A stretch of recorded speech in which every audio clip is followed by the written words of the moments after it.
சில்வரோட ப்ரைஸை மேலே போய்கிட்டே இருக்குது. ஆக்சுவலாக இந்த ப்ரைஸ் வந்து அப்படியே நிற்குமா, இல்லை வந்து மேலே போகுமா, இல்லை கீழே இறங்குமா, இது வந்து எல்லாருடைய டவுட்டும். இன்னைக்கு டேட்டில் நீங்கள் போய் ஒரு நகைக்கடையில் வந்து சில்வர் வாங்க போனீங்க அப்படின்னா, ஒரு 4 நகைக்கடை இருக்குது அப்படின்னா, ஒரு நகைக்கடையில் ஒரு ப்ரைஸ் சொல்லுவாங்க, இன்னொரு நகைக்கடையில் இன்னொரு ஒரு ப்ரைஸ் சொல்லுவாங்க. ஆனால் இன்டர்நேஷ்னல் ட்ரேட் ப்ரைஸ் வந்து ஒரு ப்ரைஸாக இருக்கும்.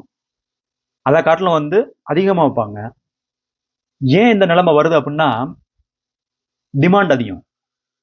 மக்கள் வந்து நிறைய பேர் என்ன நினைக்கிறாங்க அப்படின்னா, சில்வர் மேலே போய்கிட்டே இருக்கு, கோல்டு நம்மளால வாங்க முடியல, அட்லீஸ்ட் சில்வராவது வாங்குவோம் அப்படின்னு நினைச்சு சில்வர் வாங்குறதுக்கு கடைக்கு போறாங்க. அப்ப அந்த கடைகளில் என்ன நடக்குது அப்படின்னா, பிரைஸ் வந்து அவங்க வைக்கிறதான். ஏன்னா வாங்குறதுக்கு ஆள் இருக்காங்க. இது வந்து எப்படி இருக்கு அப்படின்னா, நம்ம மார்க்கெட்ல போய் ஒரு ஒரு காலகட்டத்தில் வந்து வெங்காயம் வந்து வாங்க போவோம். வெங்காயம் ஷார்ட்டேஜா இருக்கும்போது நம்ம வந்து 1 கிலோ வெங்காயம் வந்து 50 ரூபாய்க்கு ரெகுலரா வாங்குறோம் அப்படின்னா, ஒரு சில ஷார்ட்டேஜான டயத்தில் வந்து 200 ரூபாய்க்கு வித்தாலும் வந்து வாங்குறதுக்கு ரெடியா இருப்போம். அதே தான் இப்போ வந்து சில்வர்ல வந்து மார்க்கெட்ல நடக்குது. நீங்க ஒரு கடைக்கு போனீங்க அப்படின்னா ஒரு பிரைஸ் சொல்லுவாங்க, இன்னொரு கடைக்கு போனீங்க அப்படின்னா இன்னொரு பிரைஸ் சொல்லுவாங்க. ஸோ அவங்க வைக்கிறதான் பிரைஸ். ஏன்னா டிமாண்ட் அதிகம். மக்கள் என்ன நினைக்கிறாங்க அப்படின்னா, சில்வர் வந்து இப்போ வந்து வாங்கல அப்படின்னா வாங்க முடியாது அப்படின்ற மாதிரி நினைக்கிறாங்க. ஆக்சுவலா சில்வரோடைய பிரைஸ் மேல போறதுக்கும் கோல்டோட பிரைஸ் மேல போறதுக்கும் ரெண்டுமே டிஃபரெண்டான ரீசன். இது நீங்க தெரியாம போய் சில்வர் வாங்குனீங்க அப்படின்னா நம்ம வந்து கையை சுட்டுக்கிட்ட மாதிரி. ஏன் அப்படின்னு கேளுங்க. கோல்டுன்றது வந்து ஒரு கண்ட்ரியோட ரிசர்வ், சில்வர்ன்றது கண்ட்ரியோட ரிசர்வ் கிடையாது. இன்னொன்று வந்து எப்பெல்லாம் வந்து அன்சர்டனிட்டி, வார் அந்த மாதிரி வந்துச்சு அப்படின்னா கோல்டு பிரைஸ் அதிகமாகும்.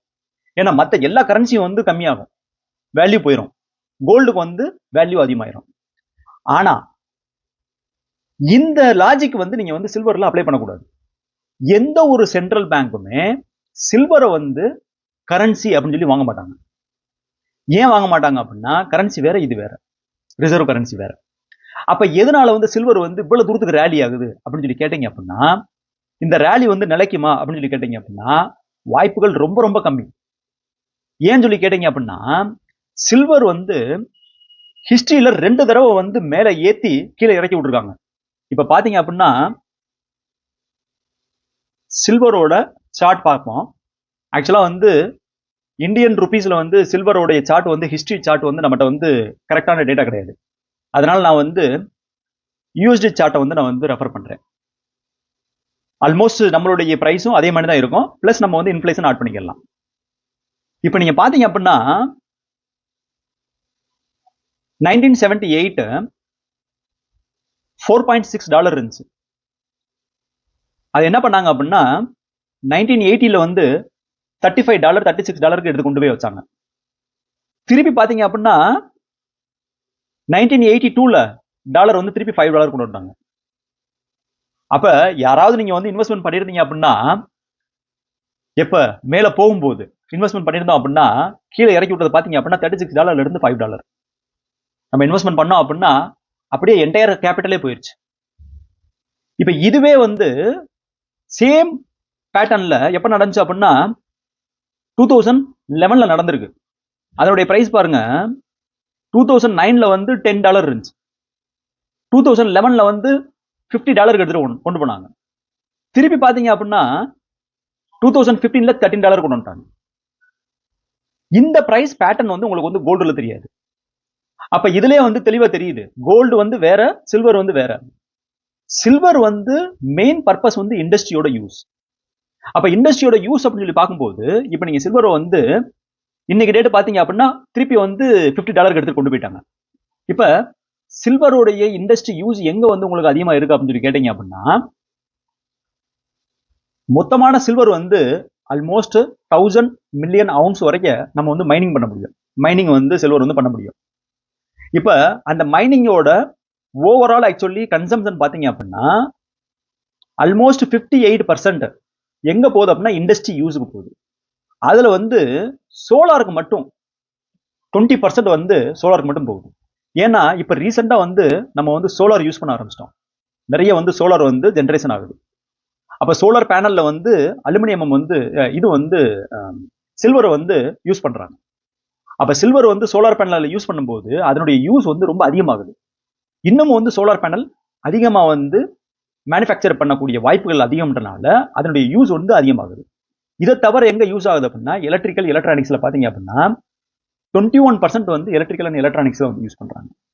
அதர் இண்டஸ்ட்ரி ஆட்டோமேட்டிவ் பிரேசிங்ல பாத்தீங்க அப்படின்னா அதுலயும் வந்து ஒரு 16-17%.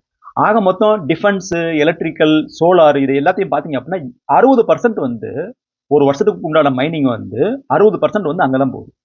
ரிமைனிங் 40% எங்க போகுது அப்படின்னா ஜுவல்லரிக்கு வந்து ஒரு 20% போகுது, கோல்டு பாராவோ காயினாவோ வந்து ஒரு 20% போகுது. அப்ப இப்ப நடக்கக்கூடிய சில்வருடைய பிரைஸ் வந்து மேல போறதுக்கு என்ன ரீசன் அப்படின்னா மெயின் ரீசன் வந்து இந்த சோலார் இவி வெஹிக்கிள். ஏன் அப்படின்னா இந்த சோலார் பாத்தீங்க அப்படின்னா சோலார் வந்து 20%, இது வந்து இன்னமும் வந்து அதிகமாகிறதுக்கு வாய்ப்புகள் இருக்கு. அப்ப அதனுடைய யூஸ் வந்து இன்னமும் வந்து அதிகமாகும். அப்ப யூஸ் வந்து அதிகமாகும் போது அதனுடைய பிரைஸ் வந்து இன்னும் மேல போகும். அதுதான் வந்து நம்ம நினைக்கிறோம். ஆனா இண்டஸ்ட்ரி வந்து அந்த மாதிரி ஃபங்க்ஷன் ஆகாது. லாஸ்ட் 2 times பிரைஸை வந்து மேல ஏத்தி விட்டு கீழே இறக்குனதுக்கு ரீசன் என்ன அப்படின்னா இந்த மாதிரி ஏதாவது வந்து சடனா வந்து யூஸ் இருக்கும், அது திருப்பி வந்து யூஸ் இல்லாம வந்து கீழே இறக்கி விட்டுருவாங்க. ஏன் அப்படின்னா இண்டஸ்ட்ரி வந்து எப்பயுமே வந்து சீப்பான மெட்டீரியல் வந்து தேடும். இப்ப நீங்க ஒரு சோலார் பேனல் வாங்குறீங்க, சோலார் பேனல் வந்து 1 lakh இருக்குன்னு வச்சுக்கோங்களேன். இன்னைக்கு டேட்டுக்கு வந்து வெறும் சில்வர் ரா மெட்டீரியலா யூஸ் பண்ணி அதனுடைய காஸ்ட் மட்டும் பாத்தீங்க அப்படின்னா 15% வந்து சில்வர் காஸ்ட். அதுல வந்து 15,000 வந்து வெறும் சில்வர் காஸ்டாவே போயிடும் மேனுஃபேக்சரிங் பண்ணும்போது. அப்ப இது வந்து டபுள் ஆயிருச்சு சில்வரோட பிரைஸ். அப்ப டபுள் ட்ரிபிள் ஆகும்போது என்ன ஆகும் அப்படின்னா உங்களுடைய இன்புட் காஸ்ட் அதிகமாகுது. 15,000க்கு இருக்கக்கூடிய காஸ்ட் வந்து 30,000 40,000 அப்படி அதிகமாகுது. அப்ப அதிகமாச்சு அப்படின்னா அவங்களால வந்து அந்த பிரைஸ்ல விற்க முடியாது, 1 lakhல விற்க முடியாது. அப்ப நீங்க வந்து மோர் தென் 1 lakhல தான் வாங்க வேண்டியிருக்கும். அங்க சில்வரோட பிரைஸ் எவ்வளவு கூடுதோ அதுக்கு தகுந்த மாதிரி உங்களுடைய பிரைஸ் வந்து பேனலோட பிரைஸ் அதிகமாகும்.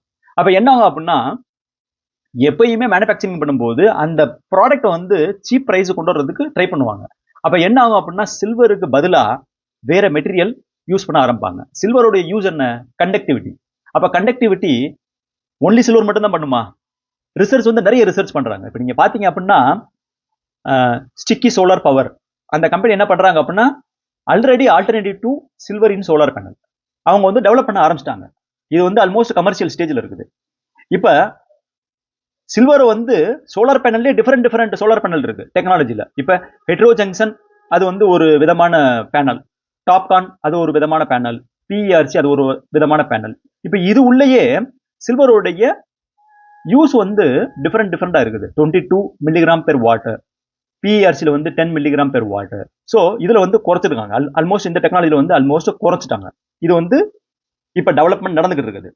இப்ப நீங்க இதை தவிர பாத்தீங்க அப்படின்னா அவங்க என்ன பண்றாங்க, காப்பர் கோட்டிங் வந்து இன்ட்ரோடியூஸ் பண்ண ஆரம்பிச்சிட்டாங்க. இப்ப நீங்க பாத்தீங்க அப்படின்னா alternative substitution of silver with copper. அப்ப காப்பரோட அட்வான்டேஜ் என்னன்னு சொல்லி கேட்டீங்க அப்படின்னா ரெடியூஸ்டு ப்ரொடக்ஷன் காஸ்ட்.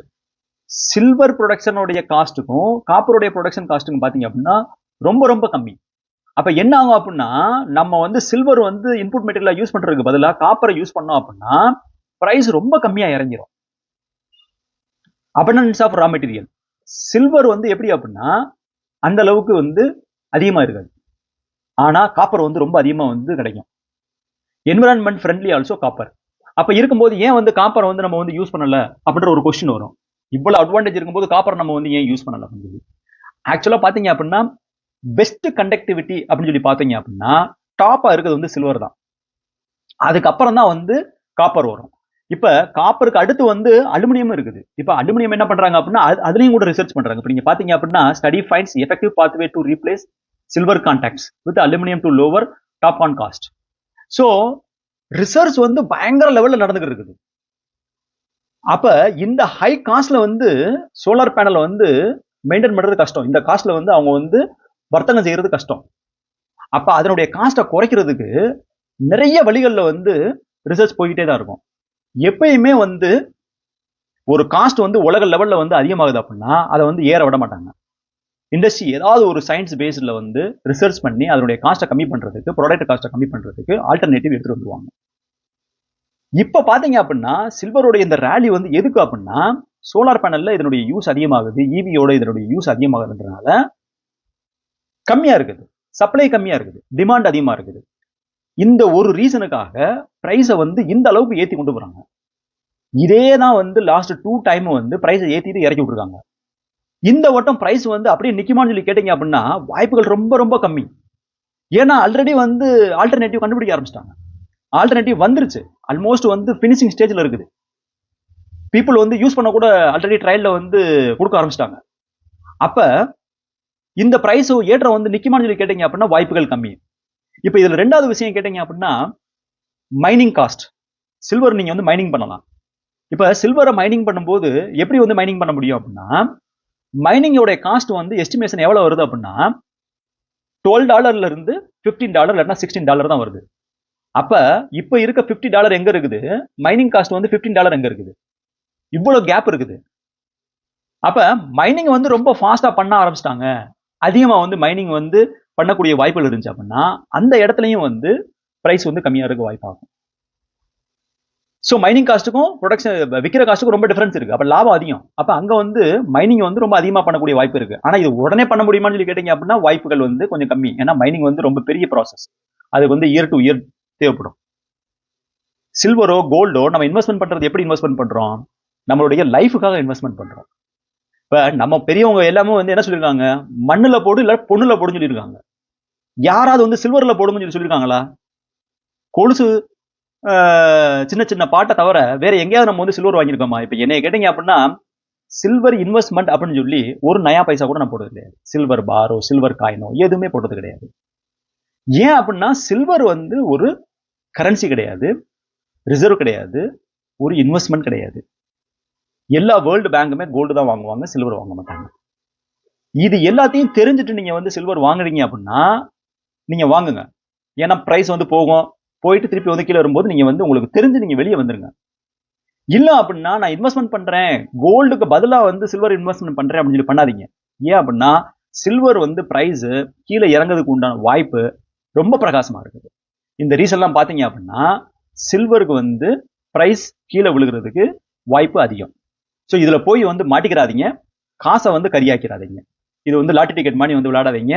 உங்க நகை கடைக்கு போறீங்க, அவங்க விற்கிறாங்க வாங்குறாங்க, அந்த பிரைஸ் மேல ஏறுது, உங்க பக்கத்து வீட்டுக்காரங்க வந்து வாங்குறாங்க, இது பிரைஸ் மேல போகுது, இதெல்லாம் வந்து எதுவும் கேட்காதீங்க.